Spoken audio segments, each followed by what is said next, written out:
Hey, what the hell are you doing walking around dressed like Star Wars? It's Comic-Con, you idiot. We're going to the Javits Center. Well, you're the idiots, because you three guys would never be walking together. Yeah, you're his boss, and you two guys are enemies. Yeah, bite me, Captain Kirk. Hey, whoa, come on. No, that's Star Trek. Yeah, that's two different franchises. Yeah, sorry, guys. She doesn't know. Nah, it's okay. I'm sorry you have to deal with that. Let's go. Oh, hey, come on. It's not worth it, man. It's not worth it. Not worth it. Hello, everybody. Welcome back to another episode of Fanzone Debate. We are in round number 1 of the tournament, match number 3. Very excited about this one. We got the number 2 seed, Robert Castner. He's going up against the number 7 seed, Javi Madan. Javi debuted earlier this season against Kaiser, won that match. Very good match. Earned his spot here today. On the other end, we got Robert, who has played very well, challenged for the title, did lose his match earlier this season to Rue, who then went on to challenge for the title in that picture. So that was a very close match that went down to the wire. So both of these players, very good, but Robert, more experienced. Javi just figuring it out. Will that affect the game? I don't know. We'll find out. I got Bar and Nazario here with me to judge this one. Gentlemen, thank you for being here. Muchos gracias. Let's get into it. This is how it's going to work. There are 4 prepped questions based on categories that the players drafted. They gave us those categories. We gave them the questions. They are now going to debate them before our very souls. So they're each going to get a 1-minute opening, followed by a 5-minute freeform, followed by a 1-minute closing. At the end of the debate, Bar, Nazario, and I will write on our handy-dandy boards who we thought won the point. 2 out of 3 votes wins you a point. First person to 3 points wins the match. Any questions, gentlemen? Yep. Shouldn't you be over there? Yeah, I will be. Cool.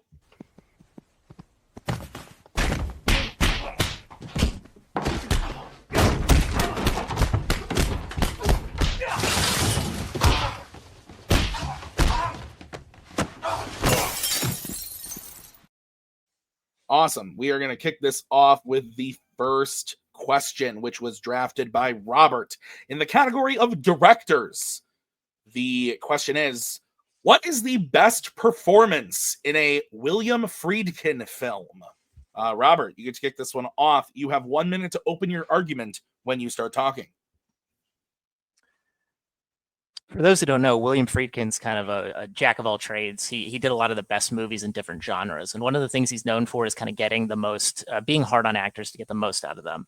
And I think the greatest role and one of the greatest careers in Hollywood, you got Gene Hackman playing a hard-nosed misanthropic detective named Jimmy Popeye Doyle in The French Connection. He is this anthropomorphized representation of sheer will and determination in a movie that's littered with great performances, but he's the driving engine. He stands out simultaneously as the lead, but he props up others to cook as this type of detective.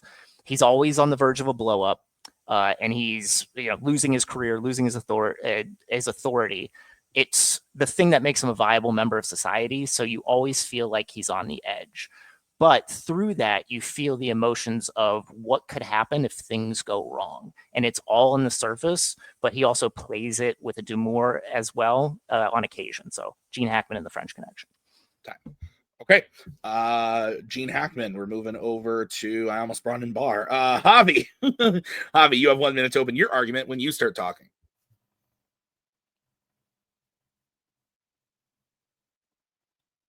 It's difficult to portray a man who's devoted his entire life to something, and then all of a sudden, on a dime, he questions whether it was anything ever at all. That's the whole point of Jason Miller's character of, in The Exorcist. Jason Miller, as Father Karras, has an ability to fully and subtly move into different parts of his character, whether it's he doesn't truly believe in God anymore, or his vocation, or whether his mother is in heaven, or just all of these miscellaneous things that are going on with his character. He plays angry very well. He plays anguished very well. And it's just something that you don't see in a lot of performances. Just a very subtle, it's a quiet performance. I'm not going to admit that it's like a boisterous, incredible performance that everyone always thinks of, but it's one of those performances that's very subtle, very contained, and it's very wholesome. Okay. Two excellent choices, gentlemen. 5-minute freeform. When one of you starts talking, I will throw up the 1-minute warning when the time comes. Also, if one of you is talking over your opponent, I'll throw up the let your opponent talk. Don't make me do that. I'll send Nick to your house. He seems nice, but he smells. So again, 5-minute freeform when one of you starts talking. Before we start anything, thank you for drafting Friedkin. I've never seen one of his movies, and now I got to see 2 of them, so that's really cool. Thank you. I got to see 2 very cool movies out of it. No problem, Javi. Yeah, it's what we're here for education. I'm going to start. So I think with regards to Father Karras and The Exorcist, with regards to the question that it's a performance-based type of question, his most interesting aspects of who he is based on the narrative and the plot built around him. He's a priest. He's a psychiatrist. He drinks and he smokes and he boxes to take out his aggression. I mean, he's kind of like Daredevil in that way. And I think when he's playing 2 beats. He's kind of emotionless when he's talking to people. And then when things start going awry, he gets very, very angry, like when he gets rage-filled. And I think those are really kind of the 2 aspects he plays as polar emotions. With regards to Gene Hackman, it's not only just that he's kind of angry and misguided, but it's also that there's a physicality and a presence to him as he's playing this detective. And he's kind of like the addict in a movie that's built on drugs. He's the addict, but his drug is police detective work. And you feel that through not only the scenes where he's talking, but also like the quintessential chase scene. So I think there's a more breadth of what it is that Gene Hackman does as opposed to Jason Miller. Yeah, that's interesting. I just disagree because sure, maybe he's calm and then he's angry and it seems like it's just these 2 things, but I think there's subtlety in the quiet moments, right? Like when he's saying mass to himself, like you can see in his eyes that it's like, is this the body of Christ, right? Catholics believe that the host is actually the body of Christ. In a moment, he's like, I truly don't know. When he's talking with the little girl whose name escapes me, Reagan, thank you, and she's possessed by Captain Howdy, presumably it's implied. He's and she takes on the voice of her mother. He's like, maybe it is my mother. I don't know. I have to believe it isn't for my personal sanity. But there's a moment in there where he's like, maybe it is, and like that just captures a crisis of faith so beautifully. Just a man who's totally determined by it. What I find with Gene Hackman is he's great. I'm not saying he's a bad actor, especially not in this movie, but there's never a moment where you're like, that's not Gene Hackman. Like you're kind of always like, this guy's Gene Hackman playing a part again, which is fine. Like Gene Hackman's great. Rest in peace. Obviously, I'm not trying to, but there's never a moment where you're thinking, dang, this guy like Daniel Day-Lewis has an ability to transform into a role.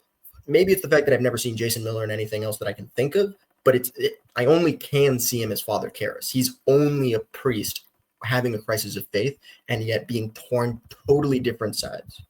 I've seen a number of Gene Hackman movies, and you're right. He does get loud. He is loud in this movie, but he's a New York City brash detective. That's what he does.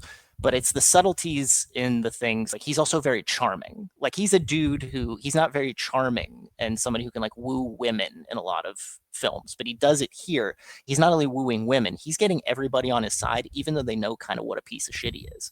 And the most interesting parts aren't like there's a lot of the movie doesn't do a whole lot necessarily. There's a lot of them just following people around or staking out cars. But the idea that he can build connections with anybody, even people who seemingly hate his guts, and he can get them to do what he wants is kind of like a magic trick. And it's a magic trick that, was recognized by the Academy in a year of good movies where he won the Best Actor. He's the best performance in a movie full of good performances. What I'll say about Jason Miller is that there are a number of good performances that can rival him. Like when he's communicating and talking with Ellen Burstyn, I feel like and I know she's got a lot to do, but I feel like she's blowing him off the map. And I know what you were talking about with subtlety, but in my mind, the subtlety is there's like dead eyes. It's dead eyes or rage-filled eyes. That's what I see when I see him. There was a report that they wanted Jack Nicholson to play his role, and they didn't think Jack Nicholson could be as pious. But when I think about that in that context, I'm like, that would make for a better movie, because I just don't think Jason Miller has the chops to mix it up with people like Ellen Burstyn, like Lee J. Cobb, and I think it shows. But I think what Gene Hackman's kind of just doing, for the most part, is like what most cops are doing in those types of movies, right? Like maybe it's a little bit more intense, but it's the same kind of shtick. There's never been like I am a Catholic priest or a man of faith who's having a total crisis of faith where I no longer believe, but then he, at the end, to save the girl, does it. Time. Okay. We are going to start closings with Javi. Javi, you have 1 minute when you start talking.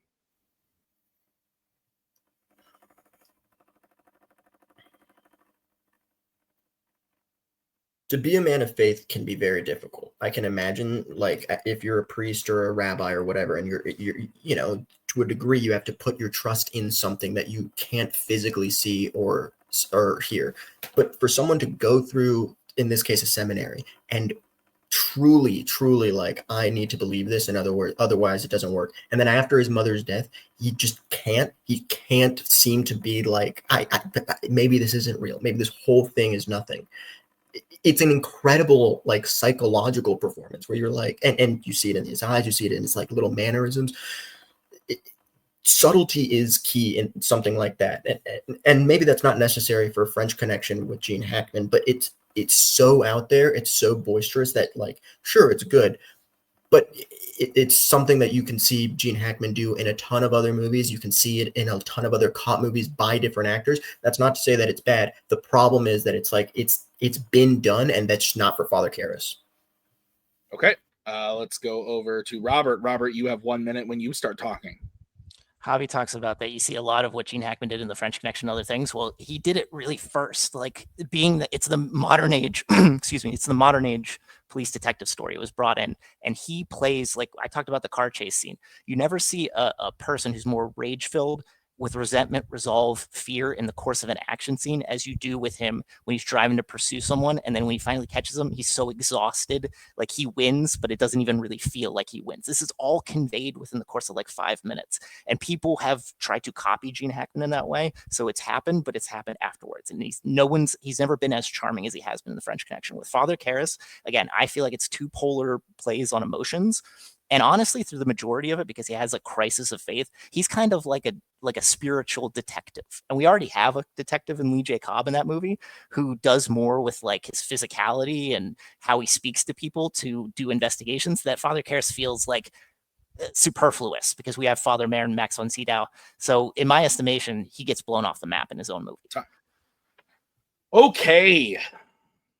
Gonna bring in L Judges. Close. Cool. Good start. Yeah. Yes. I'm not going to say something. When Tim finishes writing, I'll say something.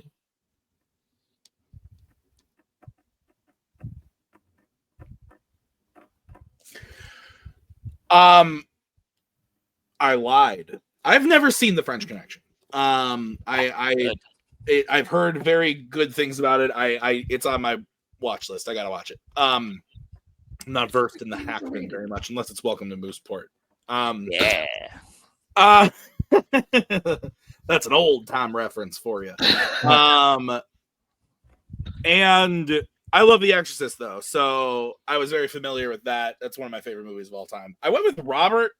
I felt like ultimately Robert could have taken some bait from Javi. Javi kind of threw out some bait of like, well, mine's not the boisterous, like big performance, which is true, but I think a lot of players would have fallen into that trap and spent a lot of time explaining why theirs wasn't boisterous, big, whatever. And Robert just kind of talked about the performance and why it's great. Did not fall into the trap of what the character does versus the performance. I think Robert did really well. Javi, having only done this one other time, did very well.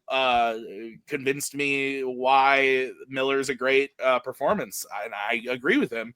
I just think that Robert argued it a little bit better. Javi left some things on the table that I think he could have jumped on, but Robert did great. Bart, your thoughts?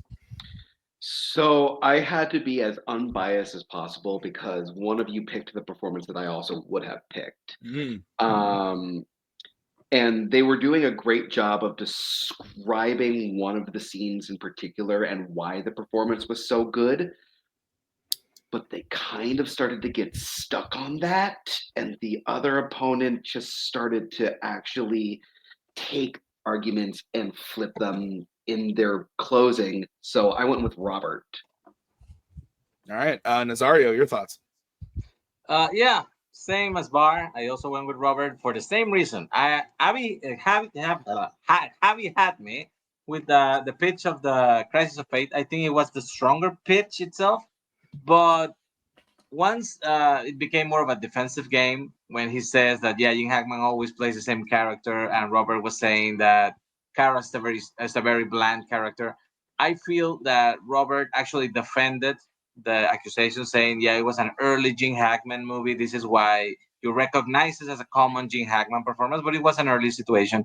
And he also, I don't feel like Javi defended the Crisis of Fate, which was the most interesting argument, but in the end kind of felt like it was pretty balanced, and then it just became more and more one-sided. But yeah, Robert, hit him in the main argument. Stop putting things in the end. I hate that. Okay. Nazario They does cannot hate reply. Don't listen to him. That's how I win. Nazario does hate that. All right, we're gonna move on to the second question. This was drafted by Javi. It was in the category of sci-fi icons. The question is, what is the coolest ghost moment in a Ghostbusters film? Javi, you drafted this, which means you get to go first. You have 1 minute to open when you start talking.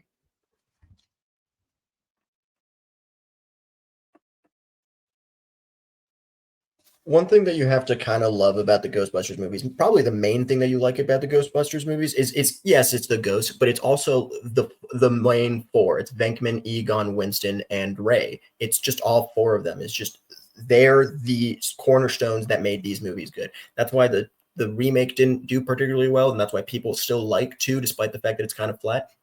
So I went with the one that brings back the 4 Ghostbusters together in Afterlife, when Egon helps Phoebe blast Gozer with the help of the 4 Ghostbusters. It's a very moving scene. I'll get to why it's cool in a second, but it's a very moving scene because it brings back Harold Ramis. Yes, people say it's like, oh, it's a CGI distortion of him or whatever, but it's a quiet. He doesn't speak. They don't use like AI or whatever. It's just they bring back a dead Ghostbuster in the most eloquent way possible in a passing on the torch, and you get to see the 4 Ghostbusters back, something that people just didn't think we'd ever get, especially since Harold Ramis is dead. Okay, we're gonna move over to Robert. Robert, you have 1 minute when you start talking.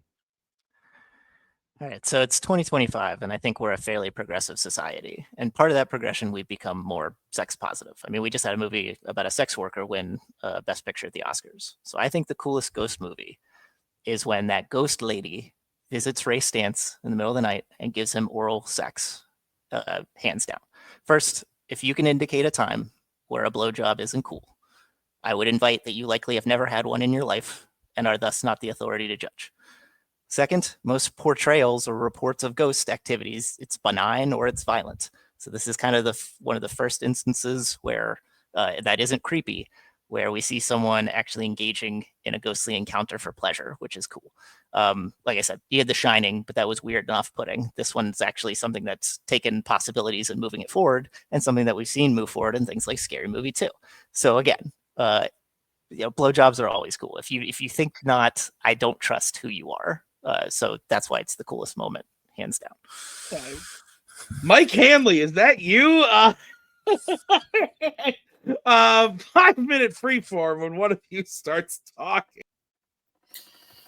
Yeah, I think for me, the problem with, well, one big problem that I wanted to bring up for the whole time we were talking about this in the chat was it might not even be a ghost scene. It's honest. It could be a dream of Ray because it does like the swirly thing where it's like, maybe it's a dream. So like, if you're going to say, oh, the best ghost moment isn't one with a ghost, that seems odd. It's also, I don't know. I've always found that scene, listen, you can not trust me now but I've always found that scene kind of just like it's unnecessary. Why is it there? Like, I get it. It's like, haha, sex funny, but it's also like, it's kind of nothing. You could have taken that out. The movie would have been just as good. Probably, in my opinion, probably better, if I'm honest, just because the ambiguity of, is this even a ghost? It could just be a dream. It does, I don't know, the transition of dream sequence. Maybe it's real, but it's very unclear. When it cuts back to hit like outside, you don't see the ghost. So I don't know. Well, they disappear, and the response, the answer was taken. So we're looking at it as a ghost moment, and it was accepted. In regards to like things that might not have been necessary, this whole movie, Ghostbusters Afterlife, is set up that Egon's gone crazy, and then we slowly revealed the plan, that he had a plan. He absconded to Oklahoma to keep us all safe, and that's great. The concept of the arc is great.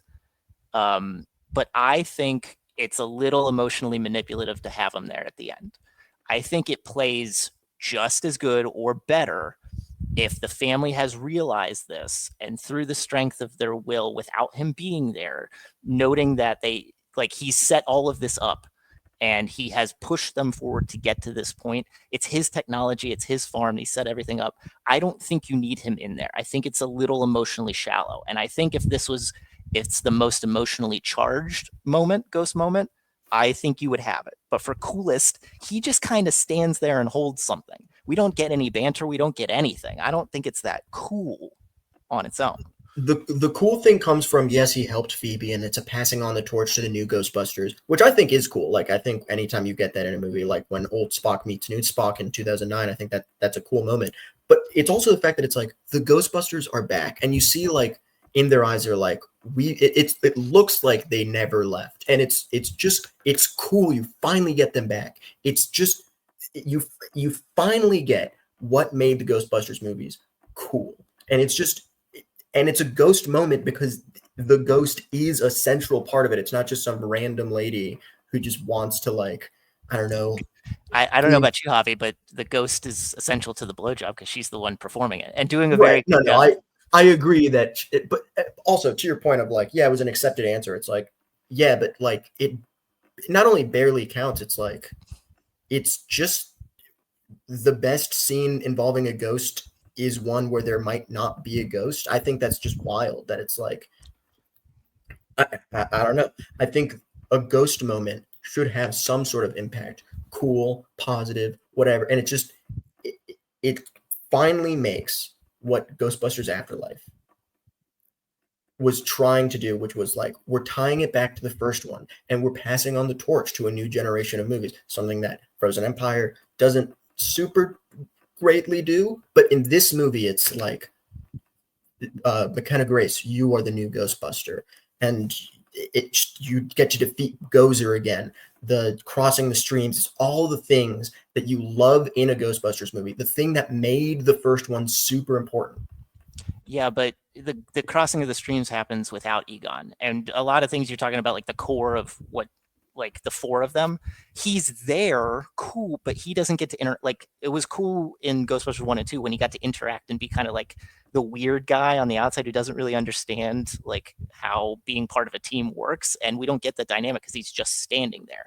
And the torch has already been passed at that point because we've seen McKenna Grace be in the gunner seat and capture a ghost on her own. She was ready to proton accelerate the sheriff for the idea of taking their stuff, like, and she's called Ray, and they had that moment, and the other Ghostbusters come. I think it's a little hat on a hat to have him there. I think they've played it very subtly and nicely to the point where he's passed it on, especially with Carrie Coon getting to see the pictures in his little workshop, that I don't think it's necessary to have it, and thus it's not cool.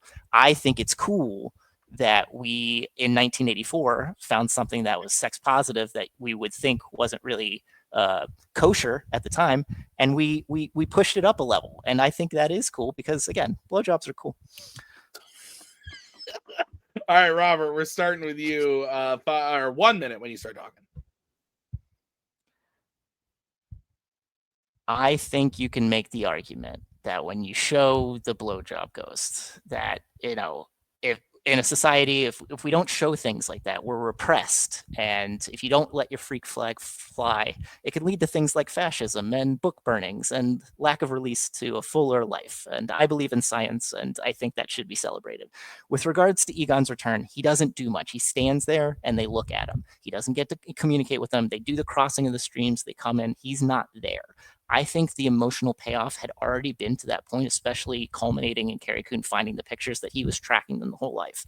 And it's a slow reveal that he was not losing his mind, that everything was done for a purpose, culminating when Gozer gets to the farm and everything is a trap and the silos are capacitors. You do not need him there. And in even that, it runs on a little long and it's a little emotionally manipulative. There's nothing there that couldn't have already been done. It had been done or is added to by the fact that he's there. So it's not cool. It's emotionally interesting, but that's it, maybe. Okay. Gonna bring in Javi. Javi, you have 1 minute when you start talking.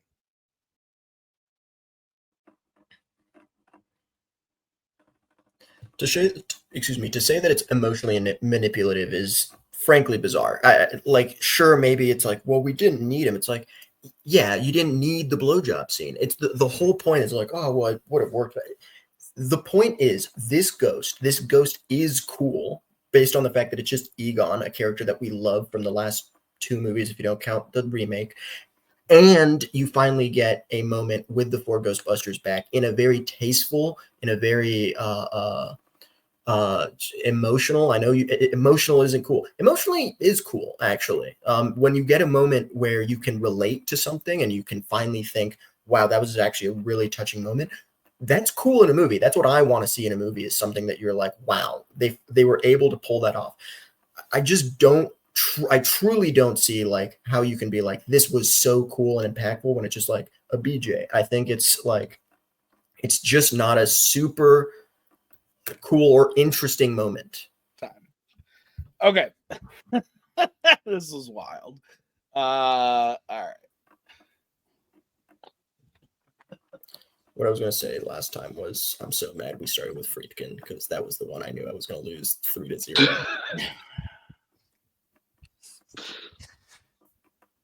Don't know what to say about it, Javi. No.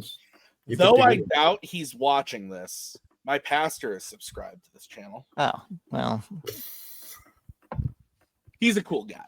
It happened. He watches Game of Thrones. Okay. We're starting with Nazario. Okay. I think cool is a very relative term. And I just think that Javi pointed out that basically Robert's scene was a nothing scene. And I think that was corroborated for the fact that nobody talked about that scene more than 30 seconds in over 6 minutes, because it was all about Javi pitching a scene and Robert defending that was a bad scene, and then arguing what the technicality of the term cool was. For some people, it may be cool. For some people, it may not be cool. But I didn't get enough content on why a ghost blowjob would be a better, cooler scene than this. I think they both just said it, laughed, and moved on. So the thing is that Robert argued is really well, so it made it a lot closer than it should have been. But I'm gonna go slightly with Javi on this one. Bar has that face like, man, I can't believe I agreed to do this. I'll go next. What are we doing? I also went with Javi. I think that Robert did a good job against Javi's scene, like he tried. I agree with Nazario that this was a moment of like, there wasn't much on the Ghostbusters 1 scene. Like we talked about it a little bit, but like we really did focus on the afterlife scene. I think I was with Javi most of the time. What really sealed the deal for me was I thought his closing was super strong when he said after Robert, he was like, you know, Robert's trying to say that like we don't need this scene, or we don't need him to show up, Ramus to show up at the end. Like we don't need that in the movie. And when he said we don't need the blowjob scene, it was a callback to earlier in the fight where he said you could take the scene out and it would do nothing to the movie. And Robert didn't really refute that at all. And I thought that Javi piling that on after Robert making the same claim about something within Javi's scene was really strong. So I went with Javi. Bar, your thoughts? Robert, you had me for a while with a blowjob ghost. Your passion was strong. I am anti-book burning, anti-fascism. Oh, your same. closing was strong. Thank you. Javi won. But like, here's the thing. Javi was already on a good foot. Because he's right, it is like a deeply emotional scene. But when you talk about just like the history of the characters and when the other three look at him in that moment, it is such a crowd raising moment that, yeah, it's the coolest one. Okay. That means that we are all tied up. So we are going to move on to the next question, which was drafted by Robert in the category of Fight Night. Your question is, who is the best character in a Karate Kid movie? Very excited about this one. I've recently discovered a love for this series. So we're going to kick it off with Robert. Robert, you get to start. You have 1 minute when you start talking. In a series where you have to suspend disbelief and logic, Karate Kid 3 is the pinnacle of batshit crazy premises, where you have Daniel LaRusso. He's 18 by way of 30. He wants to open a bonsai shop with Mr. Miyagi, but he's being pressured to defend his All Valley title. He and Mr. Miyagi have concluded that's pointless. Cobra Kai and John Kreese, they're disgraced. In order to restore their standing, they come back to their rich benefactor who plans to franchise Cobra Kai and bring it back to prominence. And that rich benefactor is Terry Silver. He's an old Vietnam buddy of Kreese. He wants revenge because Daniel San and Mr. Miyagi have humiliated him and made him unviable. He had to go off. He's a billionaire who dedicates months of his time to take down a teenager who has no bearing on his how his company runs, how he makes his fortune, anything like that. He becomes a sleeper agent to go for months to try to bring Daniel to the dark side, a la the Emperor. This is like Star Wars level, batshit crazy villain, mustache twirling villain, but that's what you need in a movie that's as dumb and pointless as Karate Kid 3. Terry Silver's the best. God, that fucking movie. Yeah, let's go over to Javi. Javi, you have 1 minute when you start talking.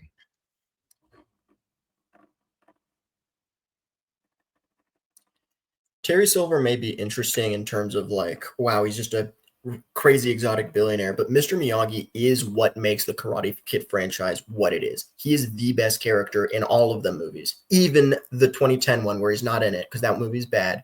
Yeah, Miyagi is essentially acting as a father figure to Daniel, and you see like just moments of beauty and joy in him that you just don't see in other characters in almost any movie, honestly.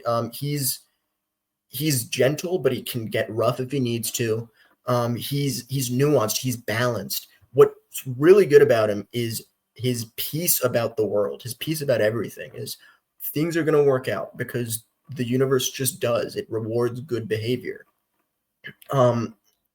He's acting as a father figure to Daniel in a way that like Daniel doesn't seem to have, and he's having the best time with a son he never got to meet, including in the other movies with Julie.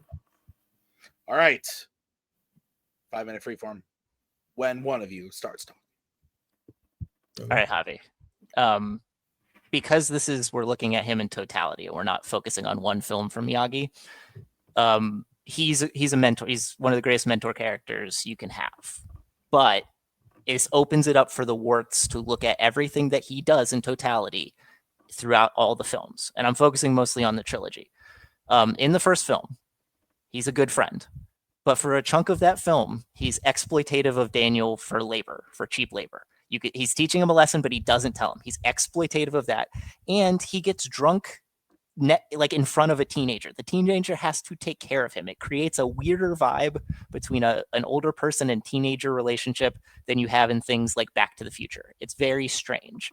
And, even though he's protecting Daniel in the first one, he does assault a bunch of teenagers. Like that's grounds for something that can be like legalese. In the second movie, he leaves Okinawa. He's like, he absconds, but like he runs away from his problem. He creates two villains He creates Saito and he creates Chosen because he's not there to take care of his problems. And Daniel has to mop up for him. He has to do the ice challenge. He has to show that Chosen is a coward by saving a little girl in a hurricane. And then in the third movie, he just lets Daniel get the shit beat out of him. He lets his store go under. He almost lets him and Jessica get killed because he refuses to do anything up until the very end where he can be a savior figure. There are so many things that Miyagi does that suck. Okay, so if you're going to open it up to morality, let's not friggin' open that can of worms with Terry Silver, because he doesn't seem like the most moral character. But Miyagi's supposed to be moral. Terry Silver's not. Sure, but okay, so if you're going to say like, oh, he exploits it for labor, the whole point of that is that it is actually teaching him karate. That's the whole point. It's not like in the 2010 Karate Kid where it's like, jacket on, jacket off. It's just like, I'm just having you do stuff for no reason. It's the point is karate. That's why he's like, it's like, why am I doing this? It's like, you've been doing karate this whole time. You didn't know that. If you want to go into like Okinawa or whatever, people make mistakes, right? Like that makes a character good, by the way. Like if it's like, I'm a perfect character and nothing's bad about me. Oh yeah. Like, yeah, he left Japan disgraced. And then all of a sudden he has to deal with the consequences of that. If you want to talk about like, oh, he gets drunk or whatever, it's like, well, it's not he got drunk in front of Daniel. He was drunk and Daniel barged in. That's what happened. It's not that if you're going to say like, oh, well, like what? He could have just been like, oh, Daniel's here, time to not be drunk. That's not how it works. He's the one that rescues Daniel in every situation, even the ice block challenge, because he's like, I don't want to do it. It's like, you can do this. He's the only one that honestly truly believes in Daniel, because Ali obviously doesn't. She leaves immediately. Kumiko's not really there. Like in 3, like the mom is kind of there, I guess. His friend Freddie at the beginning, what happened to that guy? He's gone. He's the only one that believes in Daniel. Terry Silver's whole motivation is, I'm a psychopath, which is, yeah, but there's tons of psychopaths everywhere. John Kreese is a psychopath. You could have been like, oh, John Kreese is a crazy person who beats up Daniel or whatever. Why is it's not interesting, especially when his plan is so odd and all over the place? Okay, first of all, people believe in Daniel all through each individual movie. Ali believes him in 1. Kamiko believes him in 2. Like Jessica, it's just Miyagi's a through line because he's Pat Morita and he's there through all of it. So I chose Terry Silver because John Kreese is just built on emotion. Like that's all and he sucks. Like at the end of 3, he wants to go into stands and fight somebody after he was almost charged. Like he could have been charged with assault on Johnny Lawrence at the beginning of 2. So like the reason I chose Terry Silver is because his plan is so convoluted, but that's what you need for a stupid movie like Karate Kid 3. Like it's not only about that he sends John Kreese away, it's that he takes time out. Like he's a billionaire who has environmental legal issues piling on top of himself. And he's like, you know what? I don't care about any of that. My friend was hurt and I'm going to do anything I can. I'm going to put all my time and resources into revenge. I'm going to bring Daniel to the dark side while also destroying Miyagi-Do karate. And he basically, like the whole plan works up until the point at the end where he does what John Kreese, like they do the thing where they just want Daniel to hurt. If they just would have let Mike Barnes win, like the whole thing works. And he walks off like he doesn't even care. You know why? Because he's a billionaire. He spent all this time and all these resources for this. And like it didn't work and it doesn't faze him. You know why? Because he's the perfect type of villain for this type of stupid movie. And that's why it's great. If your argument is Karate Kid Part 3 is a dumb movie and he just matches the vibe, that's just not like, maybe that's on the performance. He doesn't match the vibe. He creates the vibe. Of a bad movie. Great. Of really a crazy movie.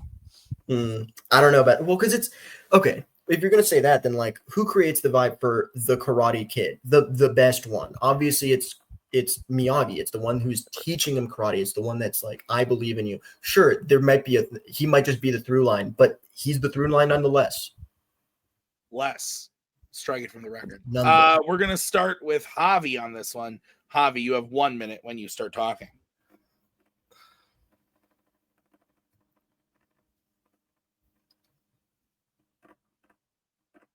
Fathers are important.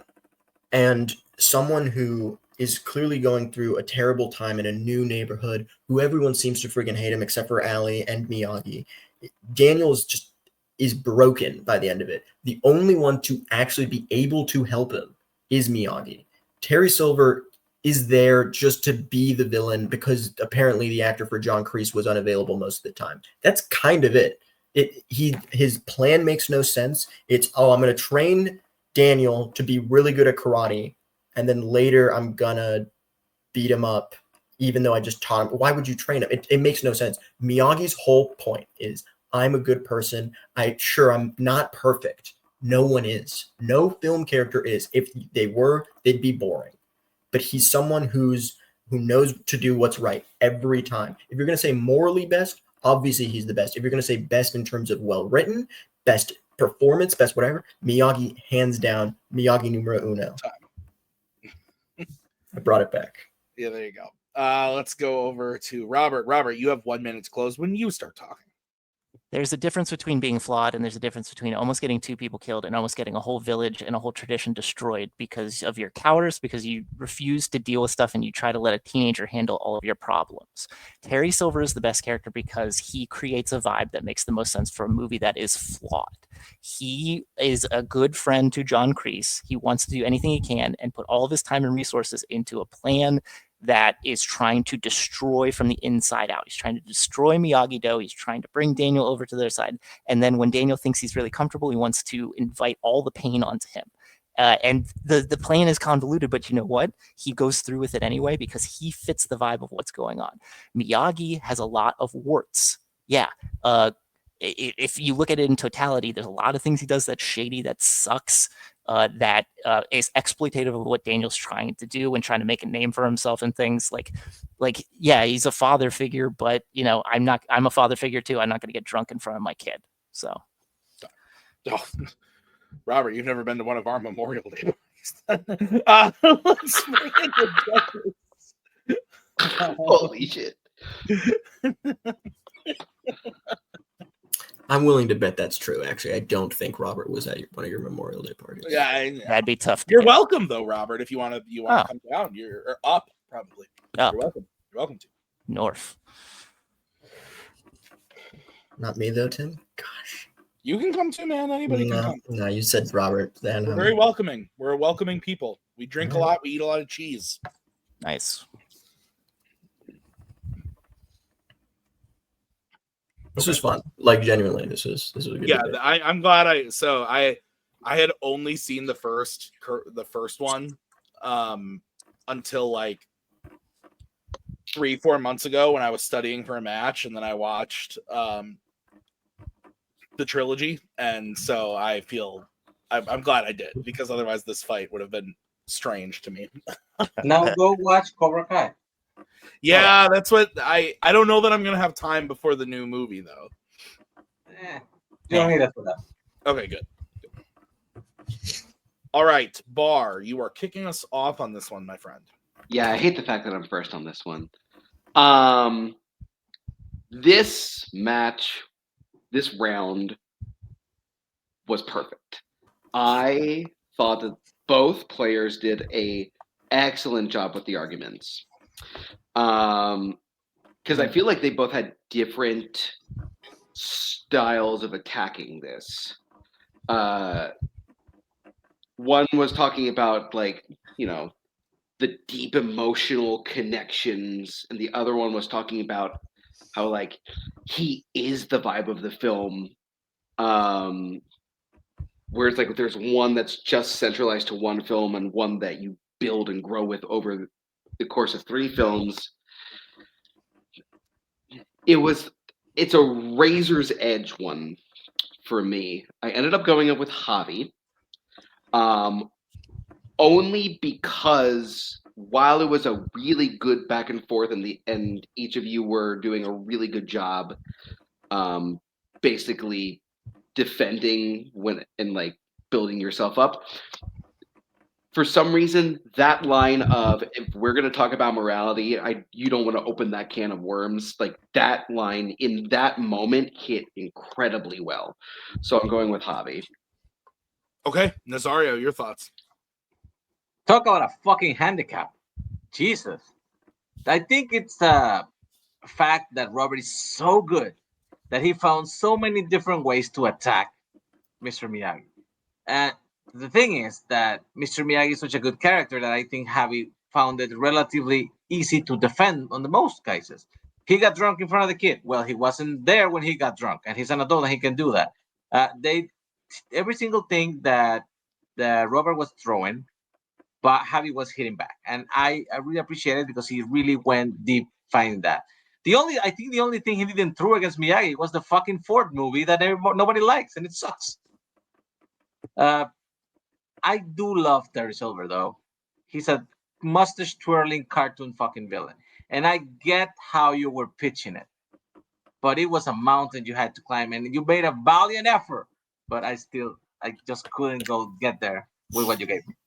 You made me want to watch that movie, though, Robert. Like, I want to watch that I movie just for the recently watched character it. now. It is 100% correct.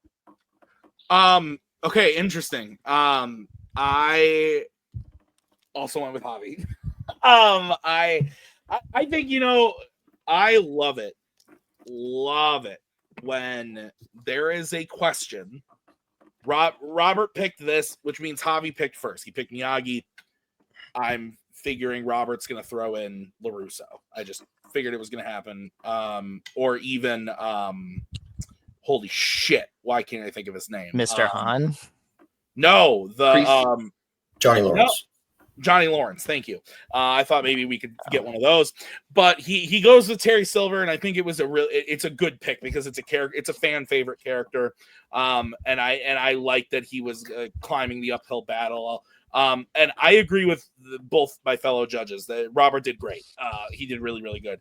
I think Javi just really came out swinging on this one with like the Miyagi defenses because Robert was throwing out shit that I was like, yeah, if you look at it like that, that's pretty nasty. And I think Javi did a good job of defending it. The drunk argument that Nazario brought up is a great example. I think both players, like Barr said, did incredible in this one. But I think Javi just edged him out, which is to say a lot about Robert's ability to take a character from one movie and fight against it with one with four, but it's also a good thing for Javi, a good thing to say about Javi, who is relatively new to this, to be able to not back down to Robert's expert attacks. But I did give it to Javi, which means Javi is up 2-1, and we are going to move on to the final prep question. This was drafted by Javi in the category of animation. Your question is, what is the funniest scene in a pre-2021 Despicable Me movie? Javi, not a fan of The Rise of Gru. I haven't seen it. Didn't want to watch it. We're going to start with you, Javi. You have 1 minute when you start talking.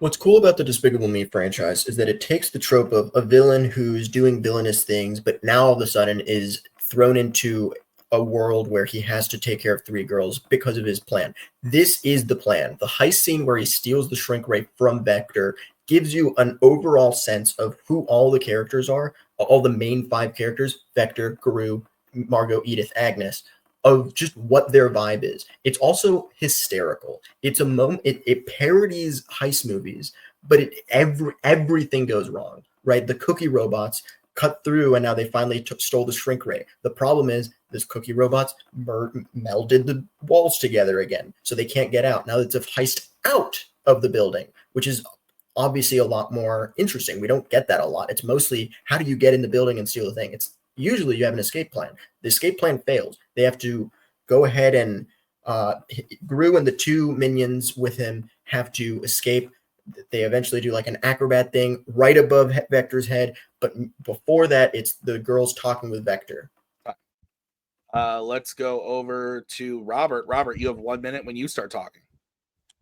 Despicable Me is not a franchise I look to for a multitude of laughs, but it's at its funniest when it hits a few beats. There's like some element of violence that's played off as no big deal. There's some Steve Carell, Gru sarcasm, and ideally the minions are getting maimed or they're maiming themselves since they aren't entertaining in what they say in their own right. So the scene that blends those elements best together, along with some good voice acting to sell the comedy, is the beginning of Despicable Me 2 at Agnes's birthday party. There's a plethora of viable bits in this whole scene. There's sight gags where Gru's weapons are being used just for decorations. Gun blowing up balloons, Edith's ninja obstacle course, there's a piranha in a fishing pond. The minions come as knights, and they ruin everything just by beating the shit out of each other and Gru. Gru's dressed as a princess, and there's a funny joke about somebody asked why he's so fat, and he says, because my house is made of candy, and I eat away my problems. So there's things that like not only that speak to kid level of version of being funny, but there's also adult based jokes in there as well. And I don't think Javi Scene has that. So I think it loses out on for people like me who are watching with kids who want to have funny times too. Okay. 5-minute freeform when one of you starts talking. What I would say to your attack of like, oh, my thing doesn't have the adult comedy thing. I disagree, actually. I think we as movie people, especially, really like the idea of a heist movie. If you can parody something in a way that no one kind of ever has, like, how do you get out of the building? We didn't actually plan ahead that far. If this random thing happens, that's hilarious. You can also point to the moments, if you're going to say like, oh, well, what about the dialogue humor, like the my house is made of candy. The whole scene where he's like, when Vector's buying the cookies from the girls, like when Agnes is like, why are you wearing pajamas? Pajamas? These aren't pajamas. It's a warm-up suit. And then it's like, what are you warming up for? Stuff. Super cool stuff. You wouldn't understand. Like sleeping? They're not pajamas. Like it's a running gag of like Vector not fully getting these girls not fully getting Vector, Gru trying to set out his whole plan in motion. You get a lot of Gru being a kind of lovable idiot. You get Vector being a mean, also kind of lovable idiot. Margot is just there to get it. Come on, we just got to get out of there. Like a very Margot thing. She's the straight man of the three. Agnes is just curious. She's lovable, whatever. You get all that. And then like Edith is like, what the heck are you like, what's this guy's deal? Like it's the whole idea, like that's that movie. If you could encapsulate that whole movie, which I think is hilarious, I think the whole movie works. It's that scene. Sorry, I've talked too long. I'm going to let you. Okay. So Javi, if you said that you're talking about a scene that encapsulates the whole of the movie within its scene, then maybe your heist scene would get it. But if you're talking about funniest scene, the only thing that I find funny in yours is maybe that joke about warm-ups. Everything else in regards to the parody is not very funny. Oh, the cookies meld the door shut. Like there have been other parodies where things go awry and then people have to get out of it. You could look at any version of a Zucker Brothers movie, like a Top Secret, and stuff like that happens. The Minions are they're too critical to the success of the scene being funny and of the heist. And Minions cannot be successful in anything other than being fodder for violence. So I hate that part of it in its entirety. Like the only part that might be a related gag that adults could relate to is when the minions grab Gru's taint. And like that's funny for real life, but not for cartoons. That means nothing to me. And honestly, Jason Segel's the funniest voice actor. Like he overshadows everybody.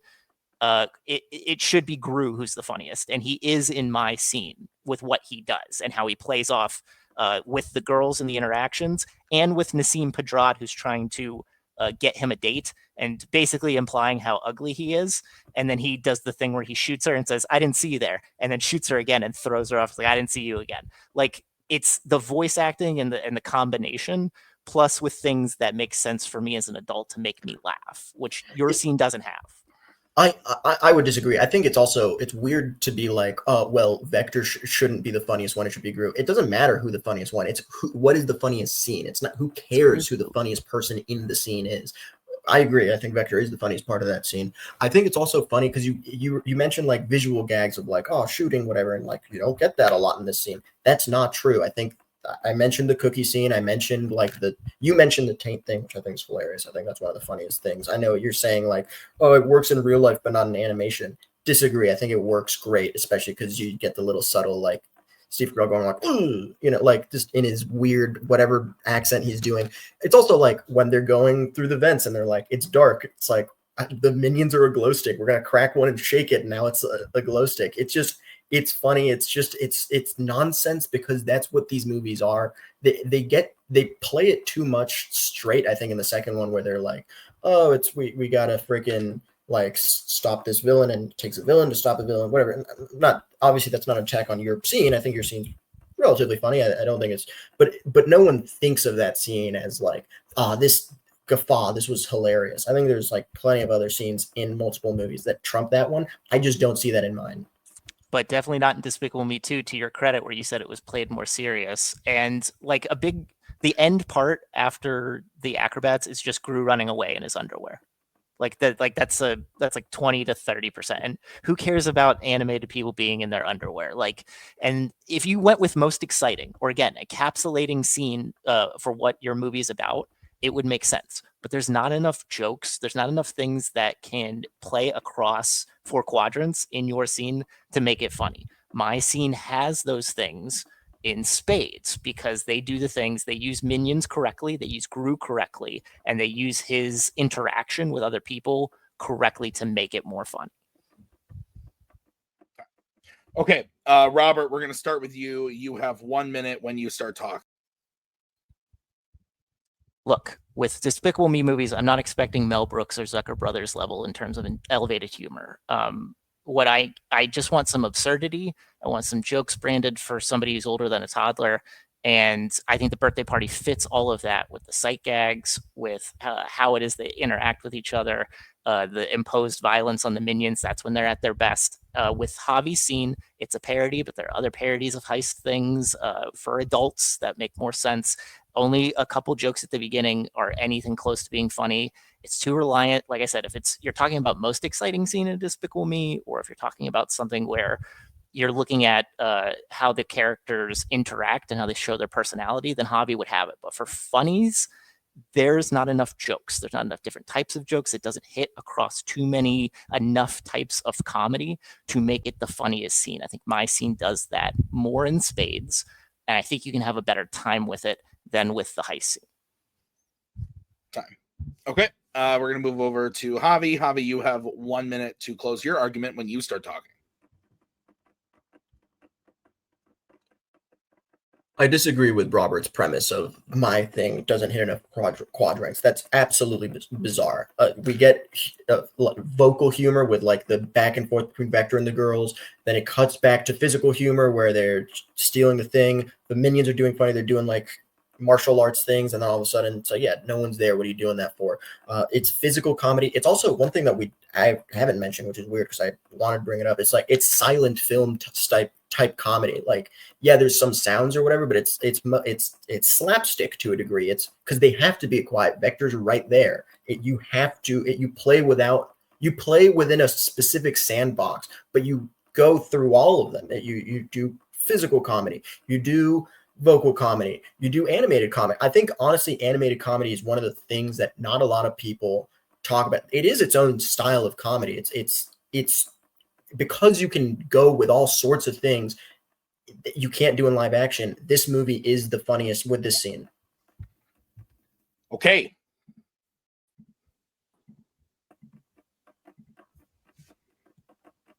I'm gonna wait till people write it down, but I'll say something. This is great, dude. I'm having a great time. Yeah, I mean, I kind of didn't think those two were going to go my way. I was kind of picking things a little outside my realm of what I normally would because I wanted to have fun. So they were good. Okay. Like I thought I wouldn't be able to knock Terry. I'd knock Terry Silver out of the water, but you fucking anyway. Sorry. This was tough. Here's why. Funniest is hard. And I acknowledge that. I don't pull funniest out too often, but with Despicable Me, it was something that I felt like could be argued. I think I was wrong.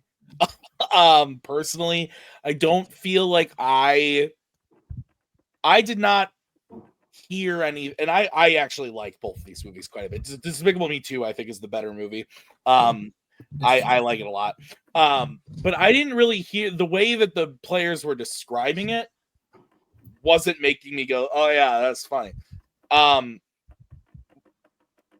went with Robbie Casts. Here's why. Of all the things, Robert told me more things that I could see being funny, like the gags with the minions, the gags with the weapons, the gags with Gru, the gags with XYZ. I think Robert's attack against Javi being like, Vector is funnier than Gru, and that's not cool. Like, I didn't really care about that. That didn't really do much for me. But if I'm being honest, Javi didn't do much for me in terms of why his scene was funny. I heard about why his scene was like a cool spoof on heist scenes, and why like it's interesting that like the kids are enamored with Vector or like whatever, but like funny, I don't know. I went with Robert. Bar, your thoughts? So I kind of disagree. I thought they both did really good jobs at describing what made their scenes funny. And I think that they both did a really good job at balancing the task of how many aspects of it make it funny. Okay. Like Javi brought up the scene where the minion gets cracked and turns into a glow stick. I forgot about that scene, and yeah, that's really good. Robert did a lot of describing his scene, especially with the Nassim Pedrad scene. So I had to go with who was making me laugh more as they were describing it. And that would be Robert. Yeah. Okay. Nazario, your vote doesn't count, but where would you have gone? You're muted, but you went with Robert. Is it all sweet today? Yeah, Yeah. it is. Well, honestly, I felt Oops, all similar sweet. to Bar. I think that they both did a good job describing what their scene was. These movies are not funny, so you were trying to do something. It's weird. You know which one I like? The fucking Rise of Group. I laugh at that one. Okay, so yeah, these movies are just whatever for kids, and I was Robert gained a point with me when he started saying like, "Hey, you can have these smaller jokes for adults. Maybe it's not only for kids. Has different levels." And then when the conversation became more about arguing why Javi's scene was really better as a parody and a heist than an actual funny scene, and it just ended up selling me a little bit on that, because when you don't find either funny, then why one technically is less funny than the other becomes the difference maker. So for once in tonight's episode, technicality went for Robert. All right. Well, that means we're going to the bonus round. Javi's never done this. That's exciting. So here's how this is going to work. I randomized between fandom and general movies what would be coming up in the bonus round. I then randomized the remaining categories from the side of Fanzone that would come up based on what was chosen in the main round. So I am going to give you a question based on the category that was randomized. I'm going to repeat the question a second time. Once I have repeated the question, you may give your answer. Whoever says their answer first will be going first. You will each get 45 seconds, followed by 30 seconds. Robert, Javi, do you have any questions about how this is going to work? I'm not a fast talker. This is going to be bad. No. All right. The side of fan zone that was randomized was fandom. Yes. Yes. Okay. Category is criminal underworld. Okay. Question is, who is the best criminal underworld villain? Again, who is the best criminal underworld villain? Dante from Fast X. All right. I'll go with Vigo from John Wick. Okay. So Vigo from John Wick versus Dante from Fast X. Javi, you spoke first. That means you're going first. 45 seconds is on the clock for you when you start talking.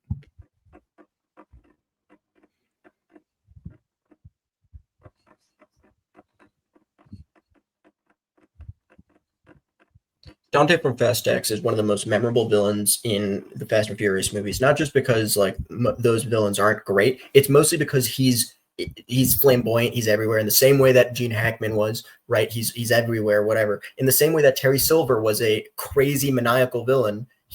It's the same vibe. His motivation is clear, right? They killed his father, so he's going to come back to him. He seems to be 3 steps ahead of the team at all time. He's a physical match for Vin Diesel or John Cena or whoever's currently going on.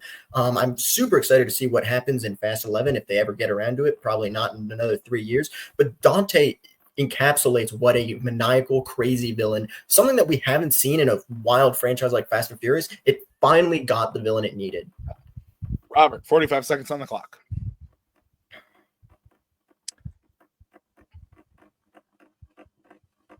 I think understanding the complexity and ethos of a villain is very interesting. So I chose Vigo because he's doing this because he already understands kind of the inevitability of it, but he's still trying because of the love for a son that he doesn't even like, but he knows that that's the best thing for them, for their family to continue on their legacy, and that he has no choice basically. But he throws out he has other sons. He comes up with plans. He even tries to go one toe-to-toe with John Wick, which is a crazy idea. Dante, you talked about matching physicality. All we know is that he's a crazy psycho and that he's trying to make up for revenge, but we don't know he can actually match anybody physically. We don't know, based on like what can happen, like what the end of his story is. We don't know if he can match what's going on with the family. With the family. Strike it from the record. Javi, 30 seconds.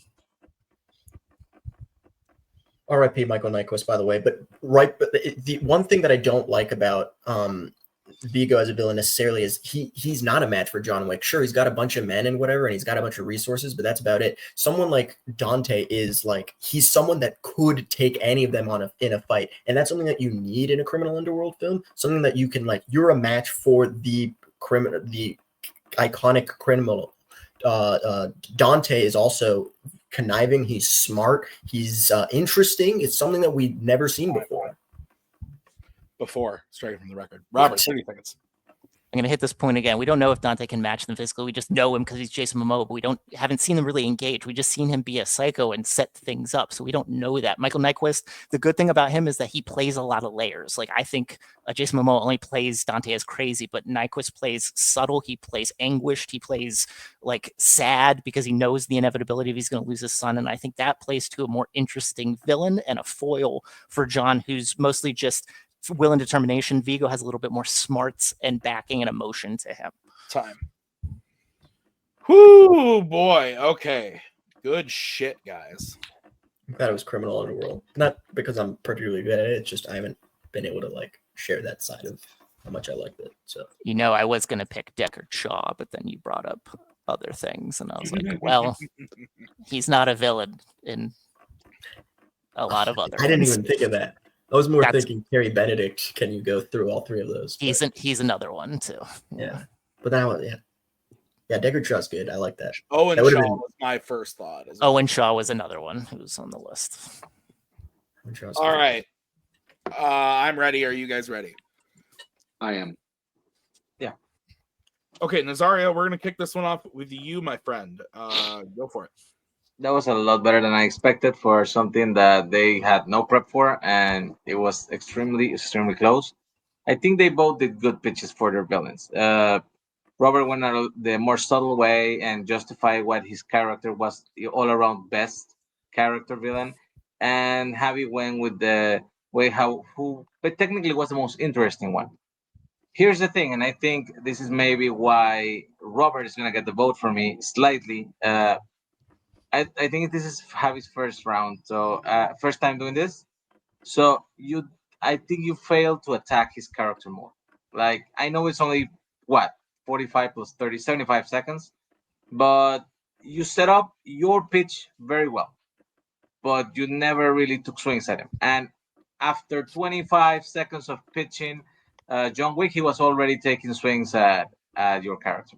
And in the end, when it is this close, because you both really did well pitching your characters, you have to balance out somewhere. And here the balance is the fact that he had offense and you did not attack, basically. Okay, interesting. Yeah, I didn't even notice that, but Nazario's right. I won't let that affect my vote because I didn't think of that. But he's right. Javi didn't do too much on the attack front. I agree with Nazario. Both really good jobs at pitching their villains. When Javi said Dante, I was like, what are we doing? Like, he's wacky. Really smart. I don't always love the callback because the callback doesn't necessarily affect the fight. But Javi did the callback of the Terry Silver and used it to his advantage. And I thought that was a good thing.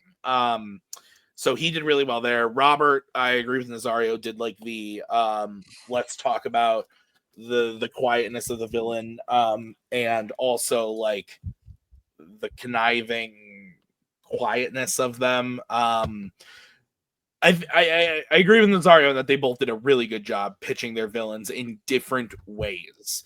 I did ultimately go with Robert. I thought that Robert, yeah, it wasn't so much like I said, I didn't really think of the fact that Javi didn't attack it too much, but when Javi did, it was almost like Robert defended his without even getting attacked by Robert, or by Javi. He took Robert took Javi's pros for Dante and used them as fuel to pro his, but also kind of bring down Dante again. Like, yeah, like he's big and boisterous or whatever, and he's smart, but my guy is 10 times smarter than that, and blah, blah, blah, blah. So I thought Robert did a really good job there. Bar, your thoughts?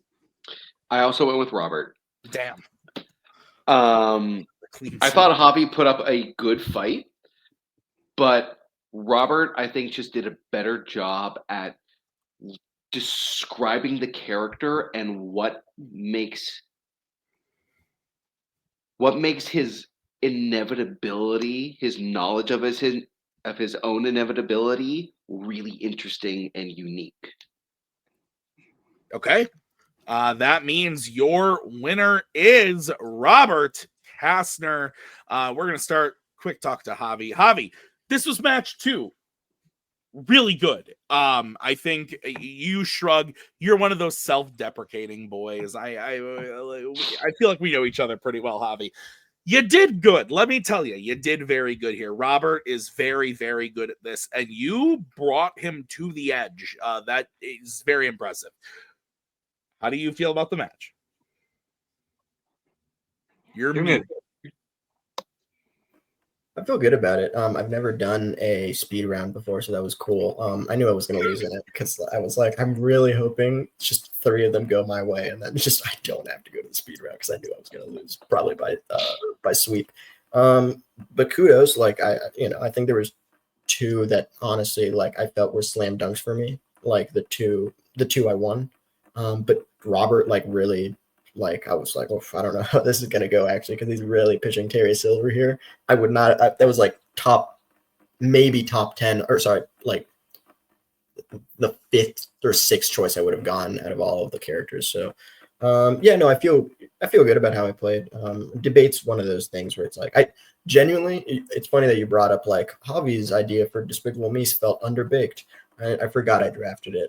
I was just focusing on Exorcist and French Connection so much, and I thought Miyagi and Egon were slam dunks that I just didn't even like. I was like, I got it, friggin', don't worry about it. And then I like today, I was like, what was funniest? Okay, all right, well, let's see what I can come up during work. So no, good. I liked it. Dante, in hindsight, might have been a mistake, but I just thought if I could attack him based on his criteria, that'd be hopefully something that you guys would be swayed by. So no, man, I think you did a great job with Dante. I think your instincts are strong. I think your gut response is right on there. Javi, I'm looking forward to seeing you come back. It's the age-old question, but you're only 2 matches in. You're 1-1, so you really have all the room here. Is there anybody you want to debate? Just someone who is, I'm gonna name a name because people don't do that anymore. I enjoy that. Robert again. No. It'd be great. Yeah. Let's think. Jack would be fun. Jack would be fun. 'Cause, we'd probably be nice to each other and choose like strengths we kind of like. Joe would be fun. Yeah, just a bunch of people that I know who have like semi-similar interests to me, so we can like confer at least on the melee side of it, or general movie side of it. Yeah, it's the war zone, the the war zone. Yeah. It's changed 3 times. Javi, congrats on a match, really well played. I'm going to be watching your career with great interest. Good shit. Let's bring over Mr. Castner. Robert, moving on to round number 2. Is it time you admit that you're good at this? No, I actually do think I am. Because, good. Because you are. I like so I spend a lot of time, and it took me a while. This is the first time that I felt hard to get all my notes together that I use for the debate. But I think my background in improv that I did in college, I think it helps me stay acrobatic with regards to arguments, and I think that's key. I think you have to be cogent but flexible. And I think I can do those things. This was interesting because of how filming schedule, had a match before, had a rough night of sleep. I didn't know how like coherent I would actually be, honestly. So I'm happy that it worked out. I solicited advice. I usually do with regards to choices. And I chose those 2 for Fight Night and for fucking Ghostbusters. And I was like, this is probably not what I would normally pick, but I want to make this interesting. Yeah. And I did, and I got swept both times, but I had fun doing it. And that's a key thing. Like, and Javi was really good in every debate. The only one I felt was clear was Friedkin. Even Despicable Me, maybe a little, but like he was really good in those 2 he took. And you're right, you should, Palpatine, look at his career with great interest. Hopefully he won't get one of those dumbass Padawan braids in the course of doing that. But yeah, no, I think I am good, and I'm happy to be moving on. Robert, yeah, you're moving on to round 2. You're going to be going up against the winner of last week's match. Spoiler alert for last week's match if you haven't watched it yet, but you'll be going up against the number 3 seed, Joe Farrelly. He beat Alex Martinez in a very, very good match. Went down to the wire just like this one. So you're going up against Joe. Your thoughts? I'll be interested to see.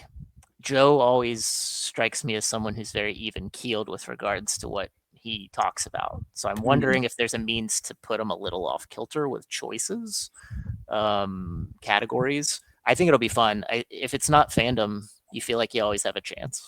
So it isn't fandom, so I feel like I got a chance. Yeah, absolutely. Robert, congrats on a match really well played. We'll see you in round number 2 of the tournament. I can't wait. I'm super happy about this match. I think both played great, but most importantly, 2 of these guys are my judges, and now I can use Javi as a judge again. So Javi, welcome back to the judges' seat. Congrats though to both players. They both played phenomenal. Thank you to Bar and Nazario, guys. It was great having you here. Appreciate you being here for this one. We'll see you guys next week as we wrap up round number 1 of the tournament. We have the number 8 seed, Adelaide Spence, who's been on a tear. They KO'd in their first match of the season earlier this season, Brooklyn Vale, which is impressive. They KO'd Brooklyn. They're the number 8 seed. They earned their spot there, but they're going up against the number 1 seed, Jacoby Bancroft, former champion. That's super exciting. I'm looking forward to seeing them go head-to-head in next week's match. And then we'll move on to round number 2. So great shit. Thank you guys for watching. We'll see you next week with another match. Until then, bye-bye. There we go. Thanks a lot. Come again.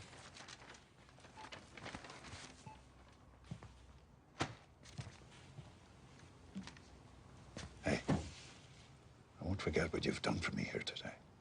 I would prefer that you do.